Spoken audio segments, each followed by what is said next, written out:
I'm sorry, knight takes c6 and knight takes e5. Like, right. how are you going to hold on to all of your guys? Just to be clear, what Jennifer's saying is this knight on c6 is playing a crucial role in defending the pawn on e5, and the anti-positional move knight a5, getting rid of that defender, could in fact win material for white.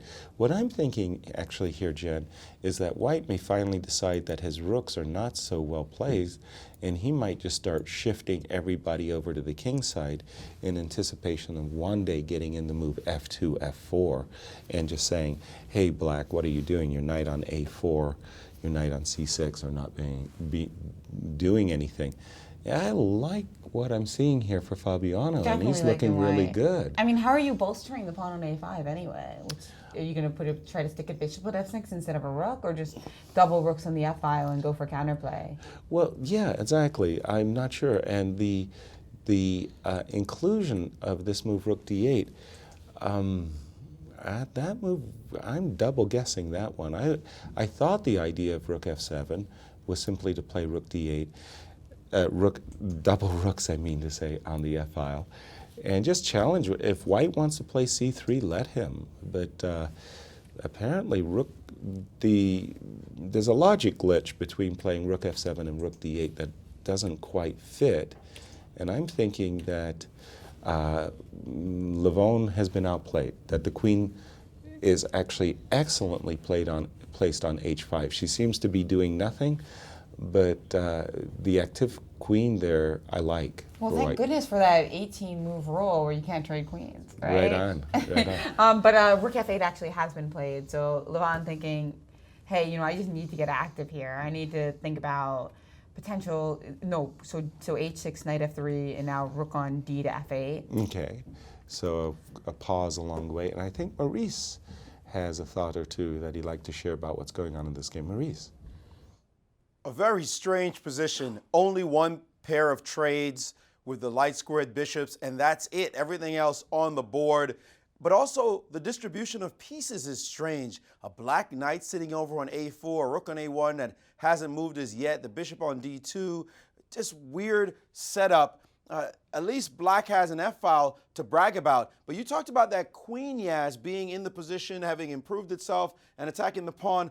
But Her Majesty may come under fire somehow in this variation. Take a look at this. A weird way for a game to end in a draw. Rook f1 has been played on the board.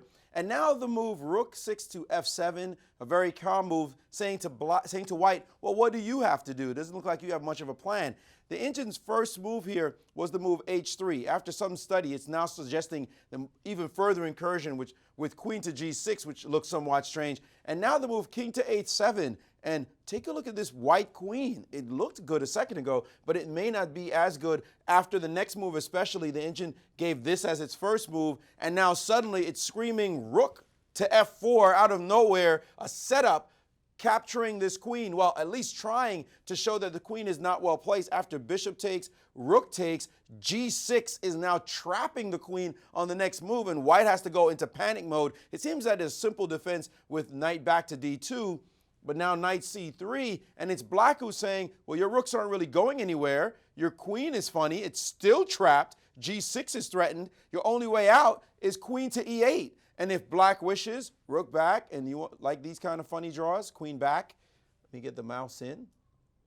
Queen back, rook to f4, and we'd have a repetition of position. Weird how these repetitions seem to pop up out of nowhere in chess positions, but it's hidden in there. That queen that looks so good may have gone a little too far to the cookie jar. Guys? A perpetual attack, not a perpetual check, and a perpetual attack. But I do like, again, I do like what Fabiana has done. And let me just get the latest moves on the screen just a second as I update my board. Rook f1, and that was king h7 or rook f7. What was the move, Maurice, that came first? The rook came first, so rook f7. It's funny, the move h2, h3 is a kind of move that you want to play, but as you've pointed out rather remarkably, the queen does end up getting a little bit attacked, a little bit trapped, pardon me. So maybe you don't want the move h2, h3, but you want to just start with a move, for example, like rook e1. And again, if I were white, I'd be favorably inclined. I'm thinking that I want to play knight h4, g3, knight g6, f4. I want to get an f4. Suddenly, that starts to be my plan. Even though the pawn on e5 is a weakness, you still want to try to play f4. Right. I need to get a break going in the position. And maybe rook a e1, maybe I don't need to do. How about this as a move? Knight h4. After all, white did manage to coax a weakness, h7, h6. The square g6 has lost its protection, and I'm trying to jump there. All right, well, definitely an interesting strategic battle. I'm learning a lot from this game. Speaking of learning, the Scholastic Outreach Program, that's the mission here at the Chess Club and Scholastic Center in St. Louis. Yes. Reaching thousands of students and going to hundreds of schools, teaching kids how to play this game so that maybe one day they can dream of being at the U.S. Championship or the Sinquefield Cup. So let's get a little more insight into how that all works. Okay, first of all, you look for the castle. You never save it. Make sure you get in the... This is basically something that just relieves you, just quiet, calm time. It's like doing yoga. In school, I gotta think a step ahead, and in chess, I gotta think a step ahead. If I know that we having a test a certain day, I gotta study. So basically, that's like thinking a step ahead. I really think it just gets kids a chance to stop and think. You know, they're going to make a move, and there's going to be consequences from the next move. That obviously is what chess is, but it applies beyond that to life in a lot of different circumstances. Tied up now, though. Tied up. Welcome to St. Louis Language Immersion School. We've got a good group of students here. We actually run 8 classes a week here, and this is the kindergarten class. They can fully set up the chessboard and actually play. I'm impressed with the progress of the entire Scholastic program. We've got about 1,000 kids just this fall, and after 6 to 8 weeks of programming, every single student knows how to play chess and is ready and able to compete. Okay, my turn. I know it's been a long day. Your turn. Chess is the best thing I ever went to. I like to play chess, and the best valuable piece to me is the queen. Castle. A rook, it puts you forward in life.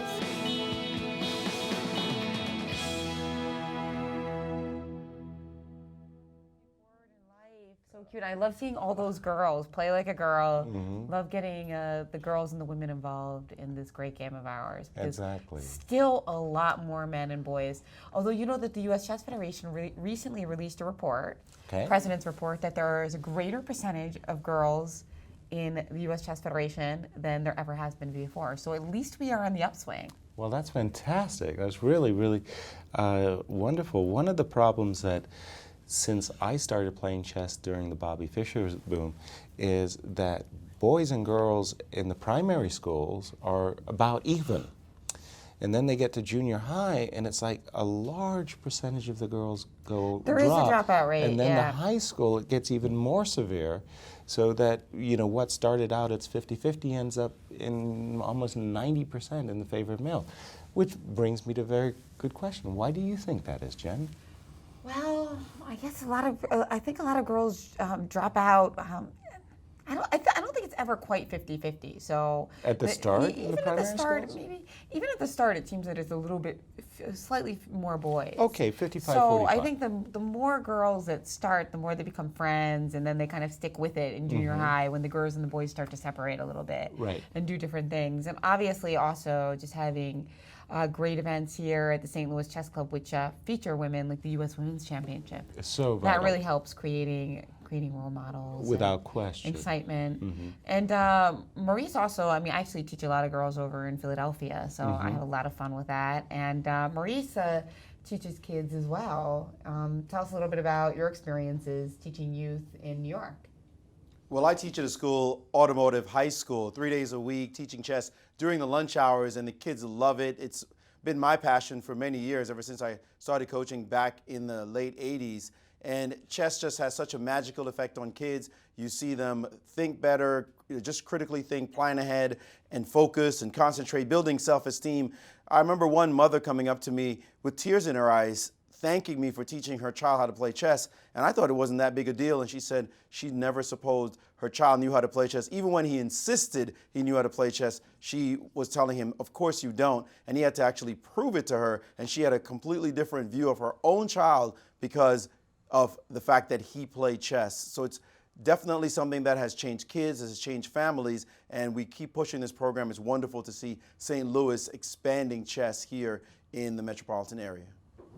And let me just pick up on that to reemphasize exactly what the mission statement of the St. Louis Chess Club and Chess Center is all about. Of course, our most visible events are the U.S. Championships as well as the Sinquefield Cup, and that's what you all know the St. Louis Chess Club and Scholastic Center is about. But in truth, we are an educational entity, and our mission is to spread the good word of chess throughout the St. Louis public school system. And again, thousands of kids are being positively impacted and coached by chess coaches that the club hires to go to the schools. So that's really what we're all about, and that's why we love and appreciate your support for what we're trying to do. Getting to the game, by the way, Veselin, Topalov, and Magnus Carlsen have reached that position that we saw, and Veselin did play the move knight d5, and he's offering now to return the pawn after knight takes d5. E takes d5, rook takes d5. I think what Magnus is thinking about is black has this very nice move, rook e6 at this moment, bumping that knight on c6 out of the game, and I think that move essentially equalizes the game. That is a smart move. Okay. You don't have time to play something like rook d7, you just take on c6. Right, if you just continue the line, then we're quite okay with black, because remember how those black rooks were bottled up on e8 and f8? Now they're suddenly getting a little bit active. Right, we don't even have time to take on c4 because this bishop takes f2 discovery check. Yeah. Ouch, ouch, ouch, ouch. So we go back to the position at hand, and I'm reckoning that Magnus is actually essaying the move knight e4 with the idea of playing rook takes c4 as well as trying to snapple over here, snap this pawn, the bishop on c5. And I'm looking at a very strange line of play that might go, for example, rook e8. I'm trying to make this work where I get a knight c5 here. I don't think right, this knight works. c5, Oh, maybe it knight does, c5. yeah. Well, I was thinking that we might play rook d5 here, and then if Right. rook c, then you just have rook c6. I was thinking pawn takes d5 is not looking so hot, is it? Well, I'm not Oh, sure well, either. maybe. So I think black is sneaking away Black's after still okay in both of those lines. in yeah. both lines. And Magnus, if you look at his body posture, it's sort of like how frustrating he must feel, because after, well, basically this is the fourth game, he hasn't come out with a win, and worse yet, he's really not had any opportunities. I thought he played fabulously well in the two games that he drew, because he was under pressure. He walked into that Scotch line, and he found all the right moves. Then he gets upset. Upset. He loses the world's #2 Fabiano yesterday with white, and today, well, again, I'm going to blame it on the move bishop d2, but he was just looking for a position that he could grind away and play his patented style of chess, but it doesn't seem to me he's got it, and Veselin stands well. Even position. Well, yeah, interesting. And Veselin, of course, coming off of a win and maybe feeling that he's finding the form that led him to that gold medal in the Olympiad. Got a nice tweet here about that clip we played. Love the little girl's quote in the piece on kids training. Yes. A rook, it moves you forward in life. I like that too. Actually, I was right. I was in Indianapolis just a couple weeks ago giving a simul for Yami Chess, which is an educational tool for kids, and it was this massive gaming convention called Gen Con, and I was on a panel talking about chess and other games, Yami Chess, and really the people there play like thousands of games. There's like so many different all the different board games, like the tabletop games, like Settlers of Catan and all of that type of thing. And somebody asked me, well, what if somebody created chess as like a new game, and the developer was like, that game is too complicated. You must remove one of the pieces. Right. Which one would you pick? Sophie's choice. Oh, terrible. Yeah, the chess would be too complicated to introduce into our commercial lives. Yeah. So I had to quickly name a piece. So quickly name a piece. You have to pick one and vote them off the island. Bishops. Okay, bishop. I said rook. I like the rooks. I like that. But the knights make chess fun. You knights can't take the knight off. No. It's kind of process of elimination. You can't do the knight. You can't do the pawn. You can't do the king. You can't do the queen. The queen's just so cool. So you have to pick either the rook or the bishop. Right. I went with the bishop. Big surprise in the lots of moves. Big in the game between Maxime and Hikaru. Oh, that's our really exciting game in well, the round, we thought it was, and in this position, a move I would have hardly considered. It was played, in fact. Knight takes c4. Boy, trading off this doubled c pawn for this beautiful centralized pawn on e4. That really is quite a surprising decision, but knight takes c4 is what maybe Maxime he didn't played. see a good way to stop these like c3 ideas or something. Indeed, I guess he did not. I had expected, by the way, just to go back after rook b8, I had expected the move d4, d5. I thought d5 was a natural decision for white. Not the decision Maxime played. Knight c4, bishop e4, and we've got a whole lot of trades. And I think we're up to, no, we're not, sorry. f3, we have a position like this. And, whoa. And this is where we stood. Knight f4, queen c2, queen d5. Looks to me like Hikaru's gotten very active pieces. He's got this nasty little queen g5. We always like when that knight is on f4, and you can follow it up with a queen g5 idea, trying to checkmate on g2. Leaning back, looking very relaxed. Yeah, he definitely has the appearance that he's quite satisfied. Let's try to understand what has caused him such great satisfaction. Imagine white were to play the move rook e4, Jen. I'm trying to set you up for a trap. I apologize in advance. Aww. Yeah. I'm trying to coax you to play queen g5.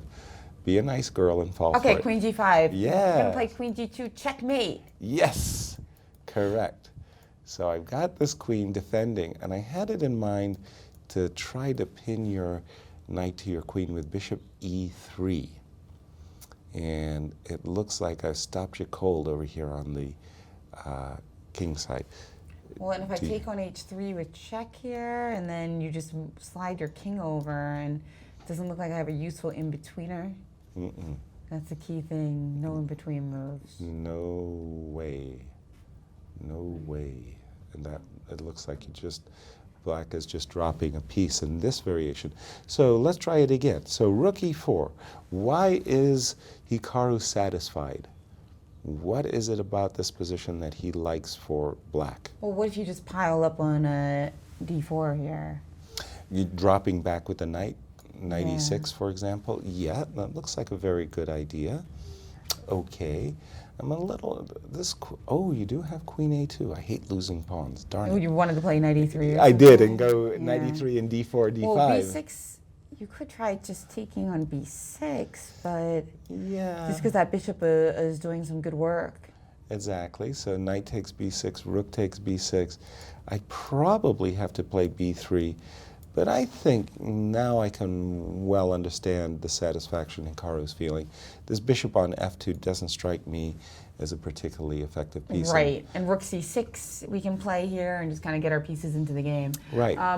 Maurice has some actually, I think he's pulled up that beautiful game that we mentioned earlier, where Carlsen defeated Topalov back in Vikanzi. Yeah, Jen, you mentioned that game, and I had to at least shows some part of it. This game was insane. We can't go through all the analysis, but we can just enjoy the carnage because this game was crazy. Wish we were going over this game right now. Well, it's similar to what happened in days before, but not today. So let's enjoy one of the great games between this matchup of these two great players. In this position, Carlsen played in Tata Steel against Topalov back in 2012. And after the move knight c4, ostensibly with the threat of taking on b2, knocking the legs off of this knight on c3, Carlsen just simply ignored it with knight to f5. And so Topalov said, what's the problem? I'm attacking your rook. And Carlsen said, go right ahead. You can have it.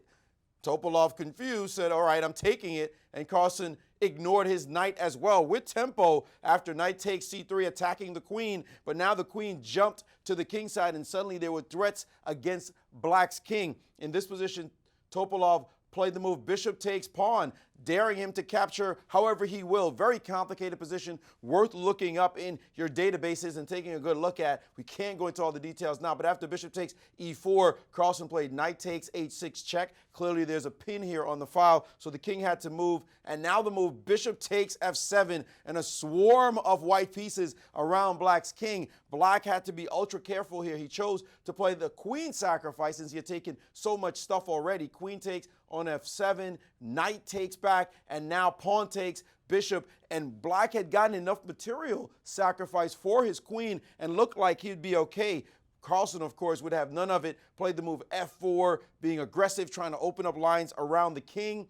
Now bishop back, defending the king, and Carlsen continued check and said, you can have the knight too, because I'm crashing in with queen and rook, pincer effect on this pawn on f6. Now the move knight back, defending the pawn, and rook takes a sacrifice. I mean, you might as well give away all your pieces if you're at it. Crazy game. Bishop check, the king moved, and now accepting the sacrifice. And after the king moved over after check, king up, knight to e6, looking for mates back with queen h4 and getting in. Let's sacrifice in return. And they got to this position after all the fireworks, this position where black has a rook and two bishops against the queen. It looks like queen and two pawns. Black should have been able to hold this position with those pieces, but because the game is so unusual with the distribution of pawns here, passed pawns potentially, black played incorrectly and ended up losing the game. Again, you can look this up in any database. It's Carlsen versus Topalov, Tata Steel 2012. An exciting game, crazy chess. Today, I think they've decided to go a little bit on the calm side. Back to you guys. And thank you, Maurice. I remember that game so vividly because Tata Steel in its 75, 76-year history has produced such wonderful, magnificent games, and that was a gem. That Indeed. was a gem. And Magnus won a game he really took a great deal of risks. He took a risk as well today, but it seems that the game is petering out. That's right, we have them in the webcam now. It looks like they're playing a rapid succession of moves here. Right. When we had left it, after the move knight d5, we expected Magnus to pick back up his pawn. We thought the move rook e6 was a good move. Veselin started with the move b5. What was, I'm not sure. Started with the move b5, bishop e3, and we have this, and more moves have been played, have they not? What happened? So bishop e3 has been played, huh? Right. So allowing bishop takes e3, pawn takes e3, which has indeed happened. So white has these weak double pawns, but on the other hand, he's got the nice rook and knight, the better pieces. Right. He's got good dynamic play for this ugly pawn structure, let's call it. And how about your idea now? How have things changed? Well, I guess one difference is that we can play knight d4, whereas before you were ready for that move. Right. I had a bishop on c5, which was again kind of confusing to me. I'm not exactly sure what I'm missing here, but I had expected rook e6 immediately. In case the knight dropped back, then I was happy to trade off and then get that move b5 in. But Veselin went for this line for a very specific reason. He must have felt that it was more in his favor to get these double pawns on the board. And let's see again. And so he hasn't moved yet, right? He's still thinking after that. So how about trying to trade everything with knight d8 here? Knight d8 looks like a very sensible move. Again, this knight, but I Again, like we your have that idea. the knight b8 move again. Yeah, I liked your idea. I mean, first of all, it's really kind of a shocking move of, attacking the a6 pawn from the b8 square, not a common occurrence, as well as playing knight d7 to snare this rook that's trapped. Right, and the trouble is that if we play, for instance, knight e6 here and allow you to capture on a6, rook a8 falls short because you can just play knight b4, defending the guy on a2. And meanwhile, b5 is weak again. Exactly, and that's an extra pawn, and Magnus would love to nurse that ending. So I'm expecting to see rook e6, knight d4. Maybe Veselin is just saying, okay, go ahead. Prove to me that your activity amounts to anything. Right, your activity is worth this shattered structure. Again, Black's idea is very simple. He wants to try to improve the condition of his knight on b7 by maybe bringing it to the e6 square. And has he played? No, it's still a Topalov one move after f takes e3. So let's go over to Taryn, who's at the Hall of Fame, and she's checking out the Bobby Fischer exhibit, which has become quite popular in the Central West End. Absolutely. All right, thanks guys. We are over at the World Chess Hall of Fame at the Bobby Fischer exhibit, and I am here with Emily Allred. She is the assistant curator here at the Hall of Fame. And Emily, you wanted to explain one of the exhibits here at the Fischer. Yeah, we are lucky enough to have on display many objects on loan to us from the Sinquefield collection that have never been viewed in an exhibition before, including the Red Book, which Fischer used to study for the 1972 World Chess Championship. You can see Fischer's own handwritten notes in the margins. He's said to have memorized each of the over 350 games in the book, and you can see the check marks where he kind of noted that he'd studied that game. It was said that if you gave him a location in a year, he could talk about the game, and an opponent, he could talk about the game. That is very impressive. And you guys also have a very special board of his, correct? Yeah, the chess set that we have on display, the pieces were used in Game 3 of the 1972 World Chess Championship, which was the first game in which Fischer defeated Spassky during his career. So it marked an important moment not only for American chess, but for world chess. Very cool. This is a very interesting exhibit, one of 3 here at the World Chess Hall of Fame. But this exhibit, it runs until June of 2015. So if you can't make it out here soon, make sure, mark your calendar, make a trip here. You won't regret it. All right, guys, we'll send it down to you. And I've been to that exhibit, very fascinating. I have to say that those pieces that were used in that World Championship are really impressive. We have chosen to use a replica of just those pieces for our Millionaire Chess Open. So the players who play in the Millionaire Chess Open will be playing using those types of pieces, not of course the exact set. Wouldn't that be super cool? But no way, they're giving us that chess set. I want to get back to the games, and it looks as though, important news here, Nakamura seems to be outplaying Vachier Lagrave in their game because he has now focused on a weakness in this position, the d4 pawn, and he could calmly drop back his bishop in this position and start to think about this pawn with a little bit of intensity because this pawn is in trouble. Even though white is defending with everything he's got, black will be able to make some moves. I'll just make a natural move here, b3, and now the move queen back to c6, threatening to play the move d5, and once d5 happens, then this pawn, this rook, will have to try to figure out how to stay attached to this pawn, and this bishop is looking not at all impressive. Black has won the battle of the minor pieces, so Vachier Lagrave seems to be in a little bit of trouble. I don't want to make too much of the position, but clearly it is black for choice here, and he is looking to see, can he improve his position somewhat? What is the move he needs to make, the plan he needs to find? If he finds bishop back to a7, the computer is liking him in this position, and he will be able to bounce back from his tough loss and start to make a move in this competition. Guys? Thank you, Maurice.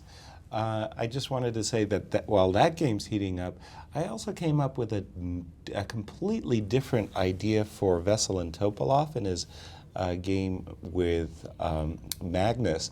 I was trying to play rook e6 and rook c8 to try to knock that knight on c6 out of the way. What do you think about this move, Jen? I'm really warming up to the move f7, f6.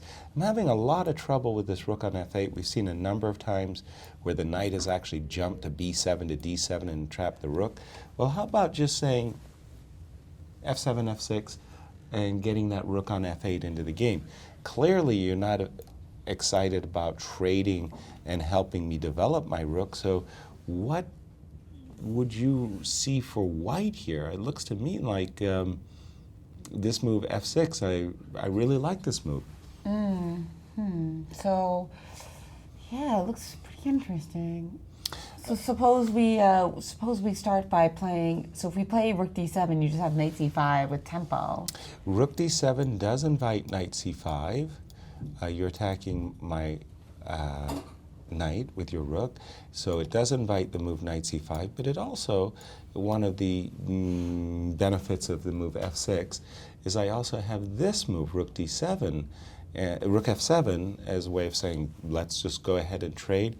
And these three pawns on the queen side are actually a very nice majority, especially after knight c5, knight d3. So two good options. And did you have something specific about knight c5? I was just looking at trying to play knight e7 and rook c7, but yeah. I'm dropping into d3, yeah, and that's a big time threat happening on c1 and e5. Right. Yeah, I was trying. Black solid. Black. Look at Black's position. No weaknesses at all in this particular line. So you like to move f6. Let's go back again move f6 and try to play a little better here. So the question is maybe just keeping the pawn on e5, since we can take back with the knight. Right. So well, let's just make a move and show you also another reason behind it. If I play rook e6 right away and touch your knight, the knight comes back and touches the rook. Now when I play the move f6, now when I play the move f6, if you make a move, for example, like king g2, the big difference is rook e6 is a big threat. No longer knight d4, I'll take your pawn. So that's what I'm setting up for, is rook e6 in this position, and that's, you have to find a good way of addressing that threat. Well, let's take a quick look at the Aronian game as well. Yes. It's been a while since we looked at our tournament leader. Indeed. Caruana, when we had left it, I liked his idea of putting his queen, we'll go back a few moves to where we were before. I still like the brutal threat of queen takes h7 check and mate. Yeah, we always like to see a checkmate threat. Right. Grandmaster Jan Gustafsson over at Chess24 thinks that Aronian is in serious trouble. He says he can barely move. And he also says that Fabiano Caruana's preparation and play here at the Sinquefield Cup have been ridiculous. Of course, meaning ridiculous in a positive way. Ridiculously impressive, like, whoa. I was thinking about it yesterday. I actually had trouble sleeping because the round I felt was so exciting. I was thinking about his game where he was black against Magnus, and there wasn't a single move, not a single move of his in that game that I double guessed and said, oh, I have a better decision. I mean, he really, really played it well. And at this moment, exactly what Gusti is saying, Black's a little tied up here, and it's not easy for him to find an active idea. It seems to me that White has all the play. For example, if Levon went back to simply defend the pawn, well, now we've got this very nice idea of knight h2, threatening knight g4, which would fork the pawn on h6 as well as the rook on f6. If you made a play, for example, like h5, well, guess what? Your rook ends up trapped, and there's a move like bishop g5 in the position, never mind another positional way of just bringing the knight back into the game and knight g5. So I'm with Jan completely on this one. I don't like Levon's position at all. Well, we are going to keep a close eye on our tournament leader. Can he increase his score to 4-0 and continue to narrow the gap between him and Magnus Carlsen? We will keep the word ridiculous keeps coming to mind again after this. Ridiculously good. A 4-0 start? No, I can't be. Nobody could have predicted that, and if anybody did, then I hope you're collecting your big bucks right now. Exactly. Let's go to lost wages. And for the rest of us, we've got another puzzle for you in the break. Of course, Maxime Vachier-Lagrave is earning lots of new fans with his enterprising play in this tournament. So see if you can play like MVL in this puzzle. And we will be right back with the answer from Maurice and more action from round 4 of the Sync Cup.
And there is the first empty table of the fourth round of the Sinquefield Cup. The game between Hikaru Nakamura and Maxime Vachier-Lagrave has ended in a draw. And we are going to get both of those players set up for an interview. But first, how many of you can play like MVL? Maurice. Well, we're going to shoot the Puzzle Master again. The first puzzle was perfect. We like them nice and easy and clean. This one is not nice and easy and clean, but there were some moves you had to find to show that white was actually crushing as opposed to winning, which is, I guess, kind of the same thing, but not quite. Well, let's just go to the position. In this position, white did play the amazing move, and if you found it, congratulations. If you're a little frustrated because you couldn't find a clear win, then our apologies. The move knight to d5. Really and truly a brilliant move. Comes out of the blue in this position. You might have been analyzing things like knight takes g6 would have been a normal sacrificial line, but this move is really a beaut. If you capture the knight, and this is the main line to analyze. To find this move, you have to say, well, what if he takes my knight? What happens next? Well, the bone cruncher is knight to d6 check, and black is in severe trouble. First of all, you cannot play bishop takes knight because after pawn takes, there's a discovery on the king and the attack to the queen, so that would not work. If you were to move over to d8, then knight takes f7 check, give me your rook, and you can resign now. So the key move here after knight to d6 check would be king to e7. However, the problem is that the attack comes with speed. After bishop check, now you don't want to play f6 because there are going to be bad things that happen when this rook enters the game. But king to e6 is not exactly a lodging that kings like to rent. I mean, e6 is a horrible square, especially after the queen shows up licking her chops to the f3 square. Now the bishop f5 check, even queen f5 check is threatened here because somebody's going to end up mating the king, and the king just has no moves. There's just nothing to do that doesn't get you killed. A move like f6, for example, will get ripped apart in short order after takes, king takes, and queen f4, bishop f4, any f4, you know what I mean. So this move, knight to d5, is just a killer blow, improving the knight's position tremendously. Black actually played the move queen b8, and after knight to b6, he had to grovel with this rook on this extremely ugly a7 square. White continued the game with bishop to g5 and just controlling everything in the position. You dare not trade off this bishop because a knight will show up. I'll just go through a couple more moves. After knight a6, queen f3, check out this ugly one, rook h7. Look at these two rooks. No way you learn to put your rooks on bookends in a chess position like that. Rook a d1, knight to g4, queen f4 was played, bishop c5, f3. The game, well, it continued from here, but the point was to find the move knight to d5, the crushing move. Maxime Vachier-Lagrave able to find moves like that and showing his skill in chess. Now one of the top 10 players in the world. Guys? Thank you, Maurice. And as we get those players set up for an interview, let's check in on Fabiano because things have developed in that game. Yeah, things are starting to blow up there. All right. So last time we checked in, the move queen g3, I believe, had just been played, right? Right. Let's go back to the moment before that we had left it. Just a second. Where are we? Okay, we go back here. So the queen g3 was played, yes. Bishop g7. Kind of eyeing on e5, and now bishop g7 trying to tactically defend against that because now knight e5, queen e5 allows a rook takes f2. Exactly, and the discovered. But so here Fabiano calculated knight to a5. We talked about that move earlier, and now it's distracting the knight from the defense. So after knight takes e5, he just whipped out knight takes e5, allowing the knight to escape. A piece sacrifice. That's right. Well, it's like an exchange, right? And now knight takes You're getting g6. Knight takes g6 here, indeed, and now tempo against the queen. Tempo against the queen, and it looks like now Levon is on move. Right. So let's try We've caught up to the players a bit. So for the moment, piece sacrifice for 2 pawns looks like a nice attack, but what has Fabiano calculated? For example, after a defensive move, just moving our queen back, queen e8, where's the follow-up? Does Fabio intend to continue with the move c E5, pardon me, rook, knight, playing for an exchange or Now grabbing the maybe pawn h6. We've got this defensive move, That rook doesn't h5. look yeah, rook h5. So we're looking for something a So little bit something- more crunchy. Indeed. At the moment, this knight is really, really poor, but you got to have a follow-up here because Well, you can eventually, remaneuver the knight, perhaps, with knight e5. knight e5, that looks like a good idea. Back over to g4 and then snap on h6. And that will be a third pawn. So I'm thinking that black should probably figure out a way of returning the exchange.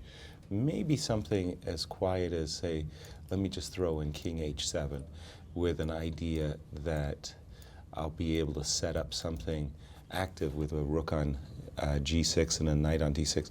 I'm not sure I like this idea, actually, of knight a5. I liked what we were doing before when we left on the break. We thought that a move like knight h2, coming to g4 and trying to coax even more, further concessions from black, was the way to go. But we do have our guests. Yes, we have U.S. #1, Hikaru Nakamura. He's with Absolutely. Grandmaster Maurice Ashley. And of course, Nakamura loves exciting positions like this. So it'll be interesting to hear Get not his only take. about his game, but also what he thinks about this Position. Caruana battle as well. With Grandmaster Hikaru Nakamura. Welcome to the show.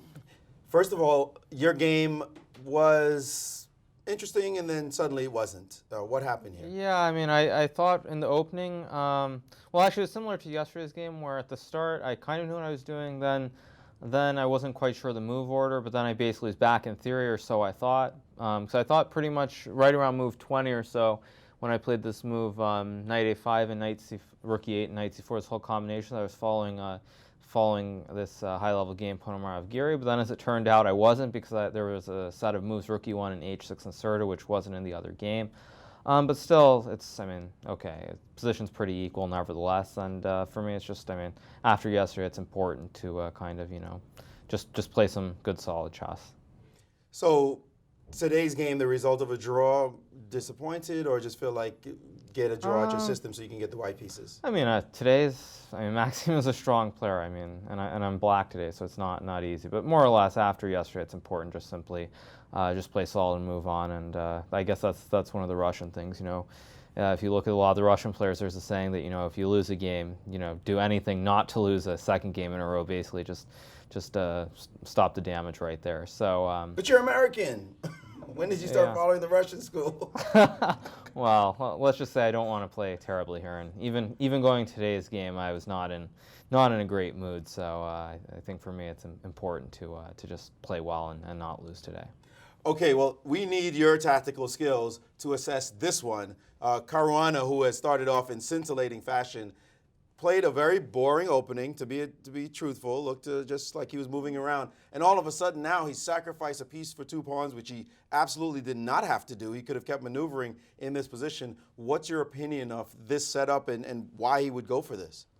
Well, I actually liked his opening, to be honest. I thought he was just a little bit better. I didn't understand some of these moves. I guess it was knight a5 was the sacrifice. I thought if he went some like knight h2, some knight g4 maneuver, it was just quite a bit better for white. I mean, maybe this is also better for white, but nevertheless, it's gotten quite messy. And I mean, I'm going to assume if Caruana finds the right moves, he'll win. But Aronian's a very resourceful player, so I assume he'll find something in this position. How do you feel about the position, objectively speaking? You used the word messy.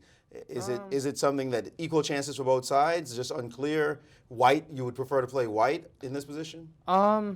I think objectively it's probably much better for white, at least as far as computers are concerned. But for humans, I think I would probably prefer to be black in this position because it's just the onus. I mean, you really have to prove something as white, and as black, it's more a matter of just simply defending. So I'd probably prefer to have this as black as a human, but I think objectively the position's probably much better for white. Fabiano normally doesn't go in for speculative sacrifices just out of nowhere. You'd have expected him to play knight h2. What do you think is going on in his mind right now? Now he's won 3 in a row. Maybe he's feeling on top of the world? He's he's playing very well. He's calculating very well. So if he thinks that in the long term the position's better, then he's going to go for it. But I'm like I said, I'm a little bit surprised because I felt like in this structure, it actually kind of reminds me of Levon's game. The pawn structure reminds me of Levon's game against Magnus last year in the last round, where Magnus was kind of maneuvering a long time. Then at the end, he was able to finally break through. And I just felt like Knight H2 was a more principled continuation. But this continuation might very well be good as well. But I think it's going to be messy, and I think especially with these moves, 3 results are possible. If he does win this game, last question, I'll let you go. He goes to 4-0. It's very likely that the game between Magnus and Topalov will be a draw. Will he be catchable at 4-0? I mean, he's going to be 2 points ahead of the field. Well, I just have to beat him, basically. I mean, everyone likes to talk about my abysmally bad record against Magnus, but no one seems to talk about the fact that, I have a great record against Fabiano. So, if I play well against him, I think it's certainly possible. But I think at this point in the tournament, if he plays the way he's played so far, it will be very difficult to catch up. Well, thanks, as always, for your frank response, and good luck in the rest of the tournament. Thank you. U.S. #1, one of the elite players on the planet, Hikaru Nakamura. We wish him luck in the rest of the games. Back to you guys. That's right. Hikaru Nakamura mentioning, of course, his excellent score against Fabiano Caruana. And guess what? He plays against Fabio tomorrow as white. Wow. And, take a look at their games. Those positions are always pretty exciting. Mm-hmm. And, that's probably one of the reasons that Nakamura has such a good score, that he excels in those really dynamic, exciting positions. So exactly. And he knows what he has to do. We He's made it very clear. He's got to win. We look forward to that battle tomorrow, indeed, don't we? Absolutely. And as things are shaping up, I think that Magnus is just squeezing out a little bit of an edge.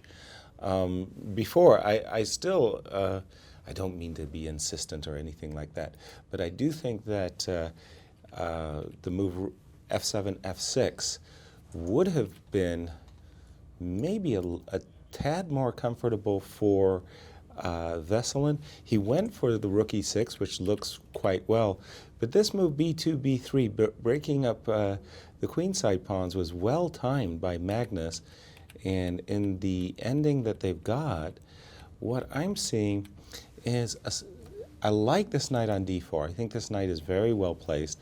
The king is a little bit more active than this king on h7, and there's an idea for white to try to furthermore improve the position of his king.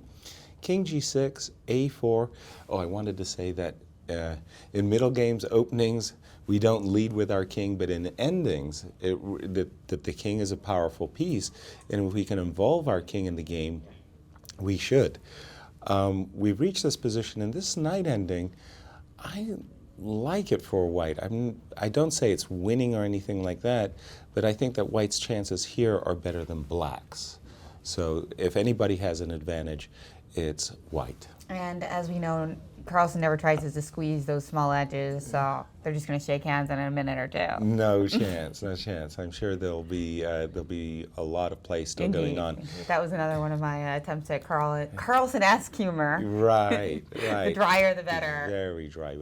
And again, I'll agree with Hikaru on all counts as what he said about our tournament leader. Why go for a messy variation when knight h2 was so compelling? Let's look at this a little bit deeper. Again, he has sacrificed a piece for 2 pawns, pretty likely to get an exchange as well. This is a great knight on g6. Levon could instantly give back, or give up the exchange, I mean to say, by a line something like this. Takes, the queen presumably is dropping back. And now you've got to do something with this knight. You've got to get this knight back in the game. Yeah, I hate how discoordinated your knights are. So something like knight drops back to d8. And suppose I play something like, well, I was actually thinking also maybe just bishop f4, because I'm threatening the c7 pawn. A little bit annoying. And then bishop e5 is also in the game, which can net the d4 pawn.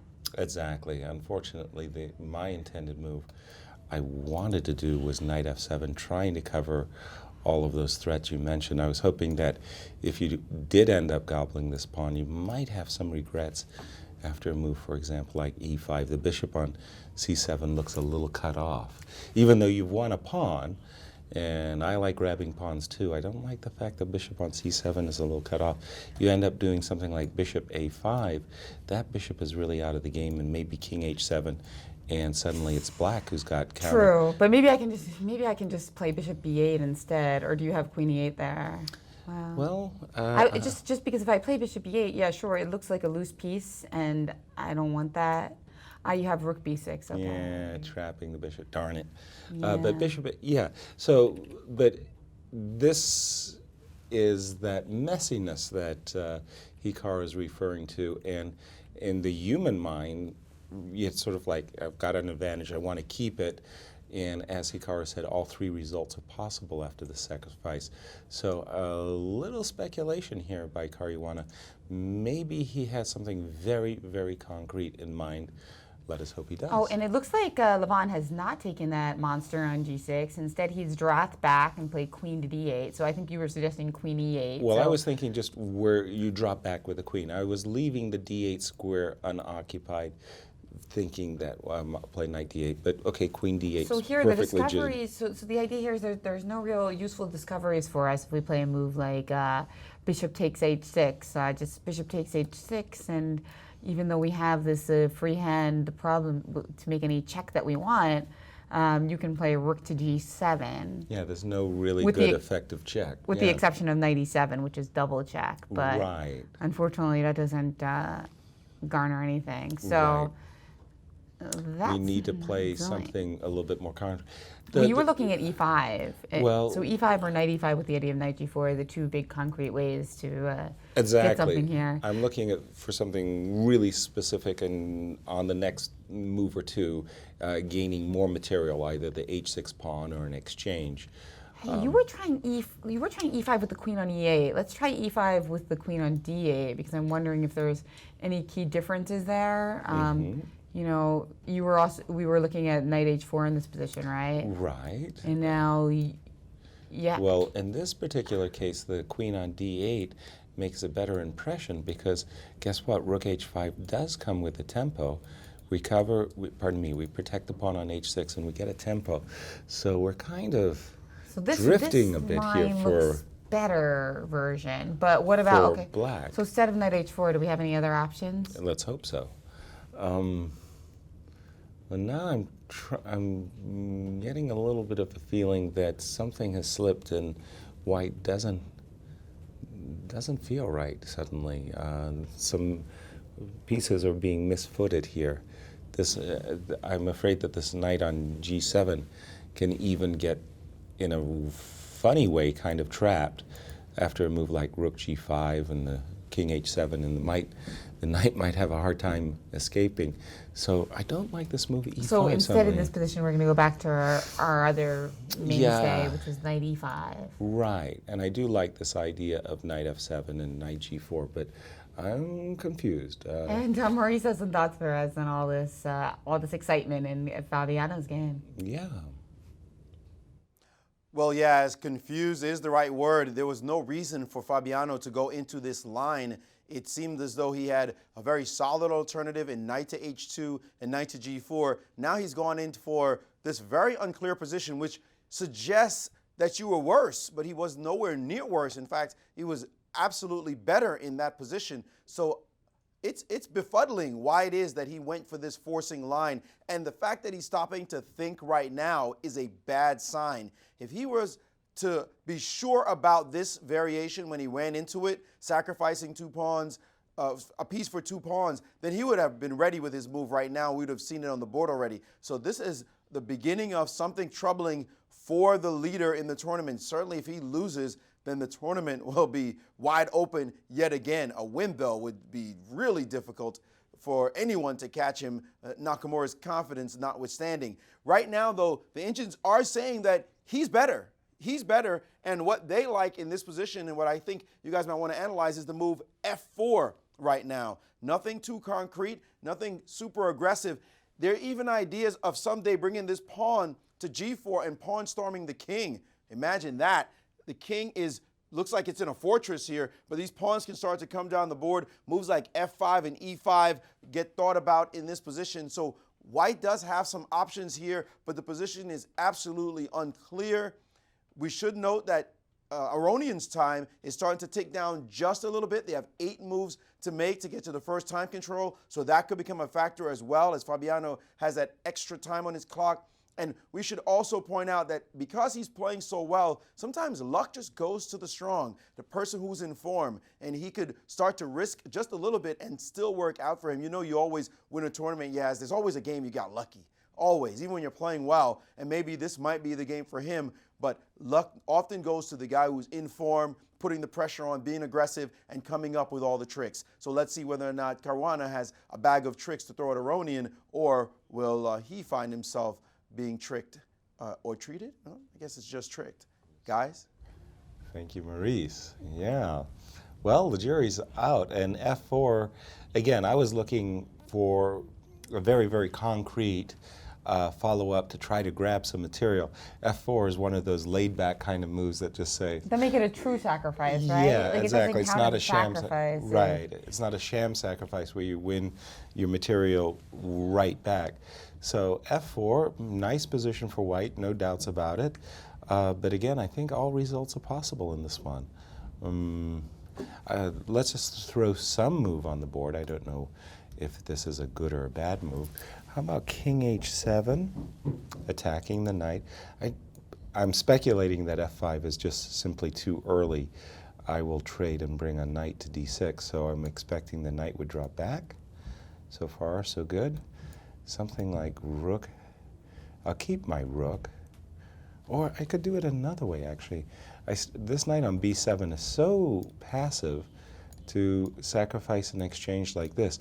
Again, with this idea of rook G6 and hoping for my own counter. Right, although here we could stop that by playing F5 ourselves. Right, F5 is likely a good move. And then your knight on A4 also needs to be relocated. Yeah, to definitely. participate in the action. Yeah. Okay. Maurice did mention that there were some variations the computer was showing where G4 becomes possible. Maybe after F5, E5, white would want to move his queen to set up for a pawn rush. But I'm going to get out of the way. Queen H4 may be simply a bad move, by the way. Rook C6. Again, turning the tables a bit here. Again, I'm going to agree with Hikaru that the computer is saying that white is better, in some ways, the human player, it's easier to play with black. It's like you just have to defend your material ahead, and if you can consolidate, your moves are more obvious. So this actual time discrepancy that Maurice was mentioning is likely to evaporate or even go in Levon's favor. Right now, it's already almost even Steven. Fabiano now with 13 and a half minutes, but maybe with also a little bit more to think about, right? Like this move F4, it's again, deep stuff. If he does play F4, it's sort of like, it's remarkable he would go for a position where he stood clearly better and to speculate a piece for 2 pawns and to play a positional piece sacrifice with F4. Also, we talk about chess psychology. I've had so much experience in tournament play that when my opponents sacrifice against me and I go, oh dear, like the sacrifice, I'm dead, oh boy. And then I take the material, and then they go into a deep think and sort of like, uh-oh, you didn't see what I'm doing? Okay, I feel very, very good suddenly. And so psychologically speaking, the fact that Fabiano tanked a bit after the sacrifice is reassuring for Levon. But always calm and collected. And Maurice, what do you think about all this? I agree. I mean, a sack means pain is coming. And then the guy stops and thinks for a long time, and you go, oh, whoa, okay, everything's all right. I didn't overlook something obvious that he's banging down on the board. So a lot of fight left in that position. A very surprising decision by Caruana. I'm sure he's going to say that I think I overstepped my bounds with that one, and hopefully for him, he doesn't lose the game and get punished for it. But I'd like to show another position which is shaping up to be something probably going to be drawn. There is something you might like, though, Jen. There's a mate alert. There's a mate alert in this weird position. You think no way that could happen. After king to f5, g4 check was played, and then this king move was made. Let me get those dots out the way. So g4, king to e6 has been played, and a5. And in this position, Topalov decided to play rook b5. He had the very aggressive and quite possible rook to b2, attacking this pawn on h2, believe it or not. And after h4, the move rook to f2 check. And this is one you don't see every day. If king to e4, knight c5 is mate. Well, we know Carlsen was not going to fall for that one. Instead, after rook f2 check, rook to g3, and now the move rook to e2, threatening the pawn and the most natural king back. And he could repeat, but he could also play rook f1 and say, what do you want to do here? Do you want to let me play rook c1, pinning your knight? Well, after knight to b8, king to d5, giving away the pawn, and now suddenly another check, and black is pushing white over to the king side and getting his own aggression on. His king is looking to march in. He can always move his rook over and deal with that pawn. So king f3, e4 check, king e2, but even now black can easily hold water with this move, and suddenly white's king is in a bit of trouble. Black can also take this pawn. Black can head after that pawn. So it seemed as though Topalov could have gone aggressive with the move rook down to b2, but in this position after a5, he instead chose the more passive move rook to b5, which is okay still for him because he has all this aggression, but not as good as it would have been. And now Carlsen has chased this knight out of the position, and the knight has dropped back to c5, guarding this pawn. Everything about this position, though, the computer keeps saying black is fine, and then sometimes its calculations say black is the one who's better here. So Magnus pressing and pressing and pressing may overpress himself into a really horrific start to this tournament if he's not careful. But I suspect the world champion knows the boundaries he has for error, but he needs to be careful. Guys? Indeed, yes. Crossing lines, it's a terrible thing. You're chasing initiative, you keep chasing, and you overstep. And we've got a comment from one of our international audiences. Yesterday I tried French, so why not try Spanish today? Y Carlsen ha intentado apretar en su estilo, pero Topalov ha jugado muy preciso. That's easy for you to say. And he's trying to say that Carlsen's trying to press in his style, but Topalov's playing very precisely. So thanks for all our international audiences. Oh, definitely. And just because I know Veselin's nature so very well, I mean, he is sheer aggression. The move rook b5, this cautious move, really isn't in his style. And that rook b2 move, I'm really taken aback that he didn't play rook b2 and go for those variations that Maurice was suggesting, because with black's king being nicely centralized in one particular variation Maurice showed, the black king was on d5. That was a really fine position for Veselin. So wondering what's going on with him that he didn't go for that. Of course, he stands fine. Yes, it seems that he's still very likely to finish draw this the game or what have you. But normally, you just give these guys the slightest window, the smallest opportunity to go on the initiative. They'll go for it. Oh yeah, it's astonishing the positions that Magnus tries to win sometimes. Absolutely. It's really great. It is great. And so now I'm thinking, okay, Magnus has just spanked down this move h4. And what he's hoping that black might play a move, for example, like g5, which looks like a legit move, but then you suddenly, this pawn on h6 becomes a weakness, and we suddenly play the move rook h8, and you have instant regrets that you weakened the pawn on h6. So you can't go for that. And I suppose Magnus is trying to play some kind of move like h5 and gain space on the king side, but is this enough? This looks very, very balanced, and it's very easy to overgo. The illegitimate move g5. And now we see it. Finally, we see the active move rook b1 came in. Right, rook b1 just played by Veselin. Right. And a moment ago, he could have had his rook on b2. So rook b1, with ideas of harassing White's king with a check and maybe coming over here to the G and H files to pick up tempi against those pawns. And now, meanwhile, Fabiano Caruana has made a selection. He did not play f4. Instead, he played that move that kind of occurred to us first because it's the most forcing. Right. He played e5 immediately, and it looks like we can imagine that Levon will quickly respond with rook to f5. Right, and I began to have doubts about this move e5, because I was thinking that there could potentially be issues. The knight on g6 looks very strong, but it could really easily end up trapped on that square. Well, maybe instead of playing knight h4, though, just like start with f4 in this position. Just take things a little bit more slowly. I'll go with king h7, now knight h4, you've got queen g6. I see. Yeah, I'm thinking that maybe this knight h4 is the wrong move order, because I also like the fact that in certain variations I can slide in a tempo with queen f3 as well. Good one, I like it. And then I can play, queen f3, tempoing your knight on b7, followed by g4, and now you're the one who's trapped. Right. Although, even there's an e5 thingy that might be happening, like rook takes e5. Who is trapping whom? Okay, so it's a sharp line. What happens after, say, rook h5? So I deny your knight the right of return. Well, here I can play queen f3. Oh, queen right f3. away. Oh, that's what I like to have. Me, idiot, walked Loose into a double. Pieces fall off. Drop off. Drop off.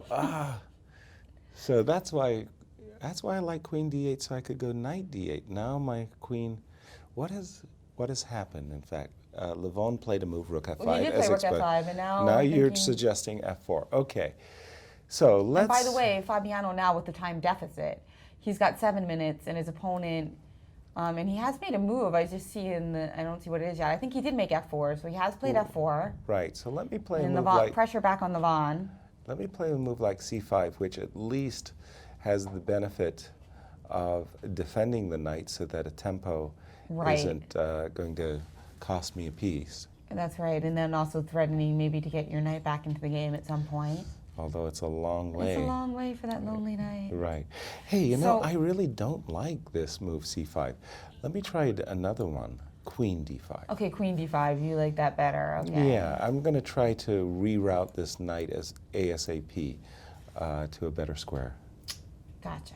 All right, now... now, is this rook trapped? But now because it's nice that you played queen d5 at the exact moment I can no longer play bishop takes h6. Darn you. You know what I mean? Bishop h6, knight e7, winning your queen. Oops. Gotcha.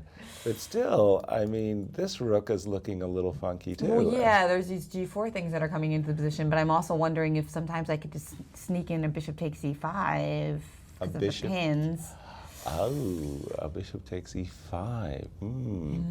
So you mean king g6? Start with king g6, king h7 to attack the g6 knight. And then at knight h4, I have rook e5. Exactly. That was what I was hoping to do was take advantage of this. Even here, the story's not over, is it? Right. Queen g3. Now I'm threatening queen g6, and the rook is now for real in take again. I have to trade and just weather the storm of queen g6. Yeah. It's still messy. I think white needs something better than this. It didn't go as planned. So let's look for something better after queen to d5. Well, first of all, let's get up to date with the players themselves. What have they done? After f4, Levon's thinking. Okay, so... Because this seems like a critical moment where he's got to figure out what the right defensive idea is. Without question. There's some different options here for him, and he's got a little less than 10 minutes. To come up with those moves. But it's definitely a good moment to think. Yes. Some news from Maurice. Well, the Magnus Carlsen game is starting to step over those bounds that we talked about, and it looks as though Magnus is going to get his knight sent over into the forest somewhere where it's going to be quite isolated. This move, he played rook to g7, attacking the pawn, and instead of being defensive by defending, Topalov played king to d6, attacking this knight, and if you look at it, you wonder, where does it plan to go? The only places it can go are into the position, either on a7 or b8 or d8. nowhere else for it to go. The computer is saying that the best move is knight to b8.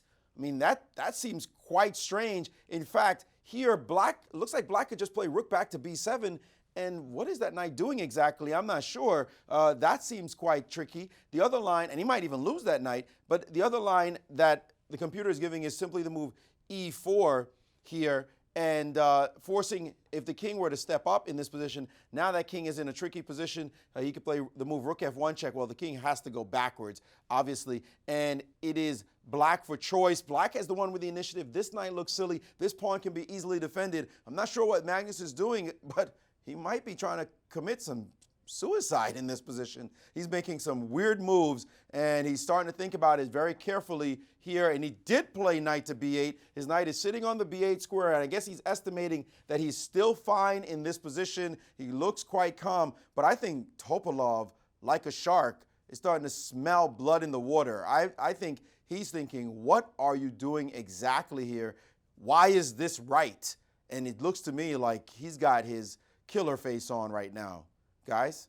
Absolutely, I agree. What is the world champion doing? Discoordinating his pieces. The knight on b8 is definitely poorly placed. That's right. We liked that knight b8 move earlier in the game, but this is a totally different kettle of fish. Absolutely, and I think that Magnus might simply be planning to capture sacrifice the knight, and hope that he's going to make a draw with rook and knight versus rook, that type of thing, because the position's moved away from him. I like Topalov's chances. I think that, as Maurice was saying, especially after the move e4 check as well, by the way, I think that this is an excellent move, and for the reasons that Maurice was saying. If you play a move like king g3 here, first of all, as Maurice mentioned, you can just go back and protect, and the king dominates this knight, so the knight is kind of stuck at the edge of the board. Yes, this is a weird... Magnus is playing weird. Well, if Magnus loses this game, I'm certainly not going to talk to that little kid again. No, you stay away from. No, I don't want to crush any more 8-year-olds. You just did such a good job at doing that too. You really make them cry. Making them cry. Yeah. Levon, what's going on? What is he going to do here? So queen d5. I like your centralizing queen move idea. Because I really want to. I like this move queen f3. It's really a direct threat. Just queen f3, g4, boom, right? Right. It is a very direct threat. So queen d5 does a lot of nice things to your position, and then I'm trying to find a move for white. Okay, but after queen d5, basically you are black is obliged to sacrifice the exchange after knight h5. The rook goes to h5, queen g4, and this rook is trapped. You got to give up the rook for the knight. So queen d5, you sacrifice the rook. And there's queen h4. Maurice is pointing out the possibility of queen h4 here, which threatens knight to e7 and also threatens g4. Right. Indeed, but so that also should win an exchange in some way. It seems like. But the question is, how do you actually sacrifice the exchange there? Right. Well, in order to sacrifice an exchange, you need to figure out a way to at least get a piece per rook. Right. That is a problem. I'm kind of wondering, can I be greedy? Let's so put it that instead way. of queen d7, can I be queen d5, can I be greedy by moving my rook and just giving my rook on f5, my lead rook, an opportunity to escape or not? I'm not sure. Now the idea now is like if queen f3, you can just move the c pawn to defend the knight on b7 laterally. Right. And now if I play g4, you're just escaping. Well, escaping, yes, but maybe the pawns are just marching up the board and everything's discoordinated for Levon. This looks, frankly, crushing. Taking on. This just yeah, is really, I mean. It's looking, wow. I mean, the knight on b7, the knight on a4, two minor pieces way out of play. Is this theme? Is today the theme day? Knight on the rim is dim. Yeah. Because that's what we teach our students right when they start. A knight on a4. So I'm not 100% sure that Levon, when given the opportunity to return the exchange, maybe. This is a really critical moment for Levon, and this move, again, queen d8, I'm a little bit doubtful about. Well, the thing is, Queen D dealt with one thing very concretely, that whole knight h4, rook h5. But Right. perhaps it solved one problem, but Allows created another one, one. yeah. You know, that's the And issue. I think Fabiano's speculation is paying off here, because I don't see an easy solution. And with 4 minutes on the clock, this is coming at a bad time for Levon. I mean, Exactly. 7 minutes to time control. He has to find the critical move in this position, and he can't think for more than another minute or two. I mean, Let me try one other idea. This knight on a4 perplexes and bothers me. How about knight b6 with the idea that if you ever play queen f3, I might be able to meet that with. and my then rook is just and then after trapped. g4. Yeah, my rook is just trapped, isn't it? Yeah, I figured you're trying to sacrifice somehow. No, it's just simply it's not going to work. I just simply don't have the time. The time doesn't, it's not in black's favor. Queen f3 and g4 is simply too strong. So I just, oh my goodness, maybe it's just a very bad position. Well, I'm saying, can you somehow get at least an exchange, just sacrifice the exchange there? Perhaps after like knight b6, queen f3, you can, no. Mm-hmm. Go for it, Jen. Help me out here, because okay, let's Or try it queen one more time. d5. Let's try it one more time. So c5, how were we dealing with c5 again? What was our convincing story for white? I think we were playing knight h4 in this one. Knight h4 in this one. Are you sure that we were playing knight h4, rook h5? And I've got a tempo I need. Let's see. Or are we playing queen f3 right away? Okay. Oh, we do have a move. He did play c5, by the way. Okay, so he did c5 play has been played, and it looks like knight h4, rook h5, knight f3 have all been played in the position. So Fabiano playing very quickly, again putting, as he called it in an earlier round, these moves might not have been the top of Levon's candidates, because these kind of retreating moves, not the forcing moves. Right.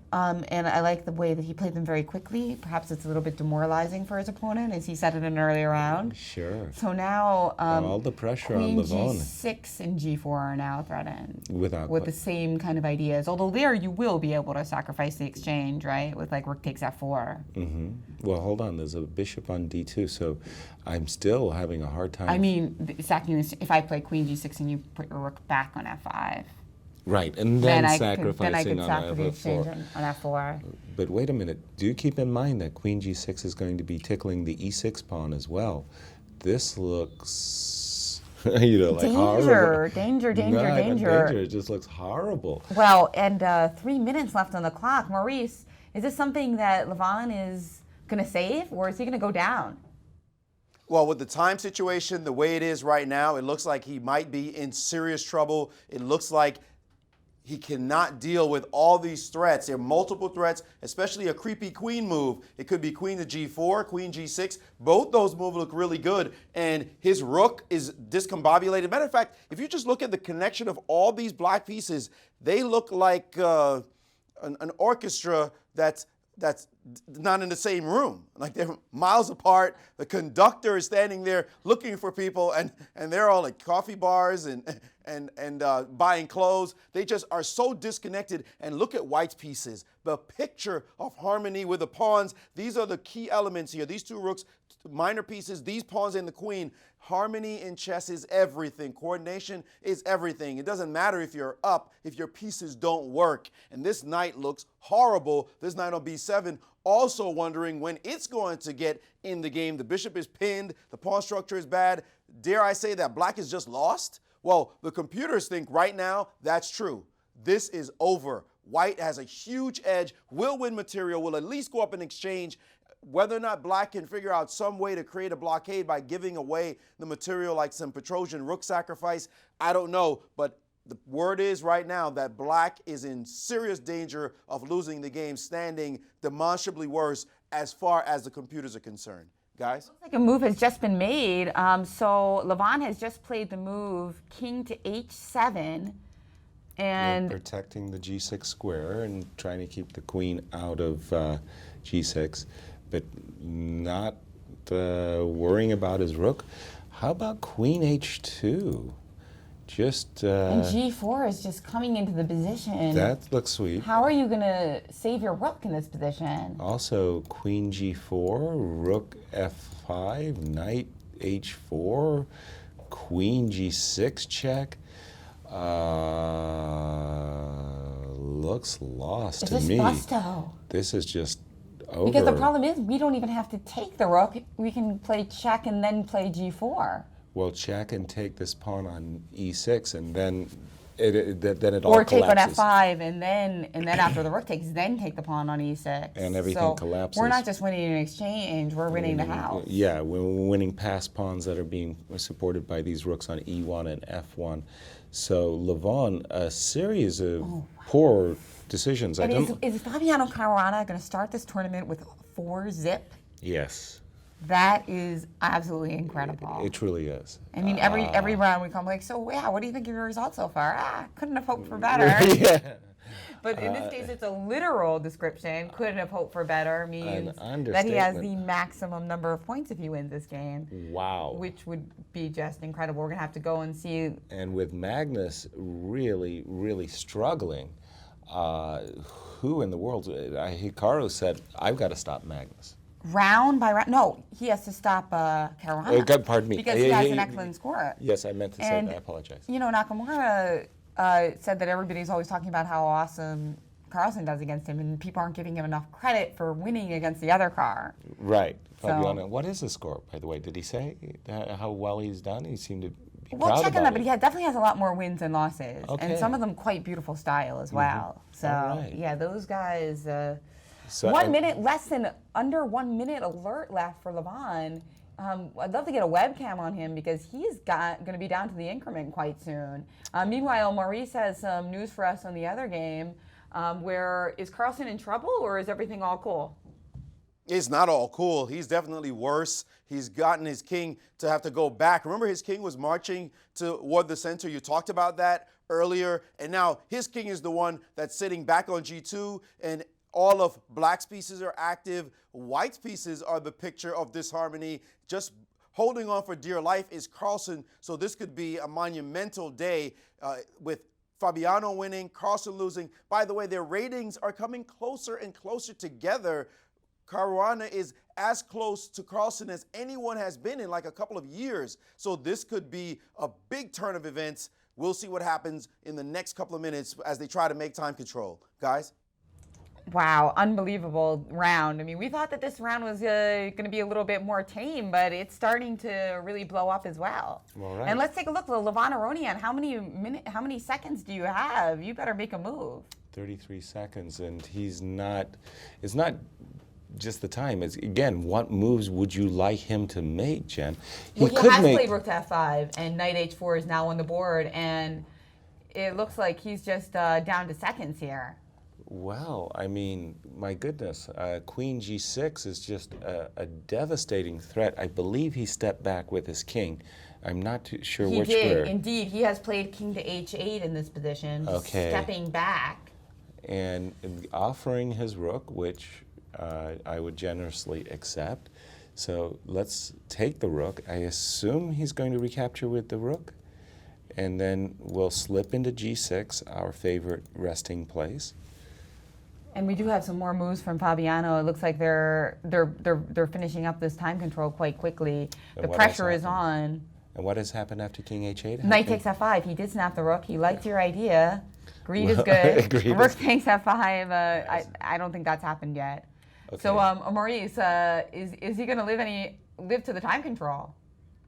It's bad. It's bad, so bad that it's totally busted now. The computer is saying, how did Black defend? He's just made some random moves. White has gotten back the material. Queen G6, as you said, Yaz, with G4 untapped, and there's going to be pawns steaming down the board. The H6 pawn is going to be in trouble because the bishop on D2 is going to get in the game. This game is over. By all practical purposes, for all practical purposes, this game is over. Caruana, almost 95%, if not 99%, is going to go to 4-0 to start this tournament.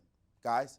Wow, what a shocker. I mean, when's the last time somebody had a performance rating like that? We're going to have to check the record books because this start is just incredible. Can you imagine him going into the rest phase 5-0? Yeah. That would be amazing. But, of course, he's playing Nakamura tomorrow with black. So that'll be a really crucial test for him against an opponent he struggles with. But at 4-0, running away with the field, I remember Topolov having an outsized performance in his World Championship in Argentina. Queen G6 has been played. Absolutely. So Levon Aronian with 2 more moves to make time control. I mean, he might even just to flag under the pressure. Yeah, he might. He's not quite ready to give it a rest. I think he's moved his queen to protect the pawn. Queen E7? I believe so. Yes, queen to E7 has been played. All right. And now... Now, as Maurice said, just simply G4. Just run those pawns up to the board. If the rook drops back, F5. And now bishop takes H6. Remember, I was sad that bishop was no longer hitting the pawn, but hello again. Yeah, and F5, F6, just power chess. I mean, that's just a demolition. No, if only you had a bishop that you could stick on E8, the queen would be trapped. You had a bishop that you could... You play a lot of bug house, right? Because you say to your opponent, your partner, give me a bishop, give me a bishop. You bishop F7. I'll give you a queen if you give me a bishop. Even my bug house moves don't work. Queen takes E6. The position's so bad that even bug house drops aren't helping me. Oh boy, oh boy. Well, this is really all she wrote. I mean, this is cover your eyes to our children in the audience, because this is terrible. I believe G4 has been played, and Levon, this is his last move to make before time control. That his position just is Kaputski. That's right. He needs to make this move. It is move 40. And he's played rook to F8, and now we expect the players to get up and have a breather, and Levon, certainly the reality will sink in. I think for how bad the position is. It's sunk in. He has one try, Queen E8. You mentioned a moment ago that White's queen is trapped, so you have a try and hope that somehow you're able to withstand this wave of pawns that's coming down at you, but there's nothing else to do other than resign, and Queen E8, a smidgen of hope. So the idea here is that after queen takes E8, rook takes E8, F6 does not finish the game because bishop to F8. Right. And now your bishop I'm just is hoping that I'll be able to put up some kind of a blockade, some kind of fortress, because otherwise, I mean, bishop takes H6, F6 threats, so there's only Queen E8. That's like it. You could also take on E6 and then enter with your rook, with rook F7. And I'm fearful that might simply win as well. Well, F5 has been played, and Queen E8 has been responded. It has been Levon's quick response. So they're playing quite quickly, despite the fact that they've made time control. Perhaps kind of showing the logical conclusion of the game to the fans, which is nice. Or maybe just Levon thinks all these moves are forced. And they were probably they probably were, in fact, Jen. So yeah. So Maurice, that's. Well, it's not. It is over, but it's not over like that. It's not like a mate. The queens will come off the board, which is a bit of a relief to black, despite the fact that the position is still lost. The power moves that would be played in this position here is the queens must be traded. So he could trade here, but he would weaken his pawns. This move is best. Rook takes, and then F6, and then bishop back. And you realize the pawns are not as structured in their advance as you would want them to be. It might be nice to just play something like H4 and G5, but you might face a blockade. So the computers are giving the move F7, rook to C8, and now rook to F6 and saying, I want another pawn. Feed me. Food. Take this or take this, and then look at this lateral action. If this pawn drops off, another pawn could go, and so White is definitely dominating the position. Dropping this could get the blockade lifted in some way. So the game is over. Yeah, it's definitely a great position for White, but he still has to win, and so I think that Levon, despite the fact that he's despondent, as you can see there, he realizes that this position is bad, and he's wondering, what should I have done after that piece sacrifice? But he will struggle for a while. He's not just going to lay down and hand the position to Caruana. So we'll see some moves yet in this game, guys. All right, thank you for that, Maurice. And that was his only hope. I'm going back to the game of Magnus Carlsen, as we've seen the world champion struggling mightily hard against Veselin Topalov, former world champion Veselin Topalov. And Magnus's king has now been cut on along the first rank. Let's see how we got that. Remember, we got to this position, and Magnus had to end up playing this very grim-looking move, knight b8, which is almost a forced prelude to a sacrifice like knight takes a6 and rook takes g7, and you hope you make a draw.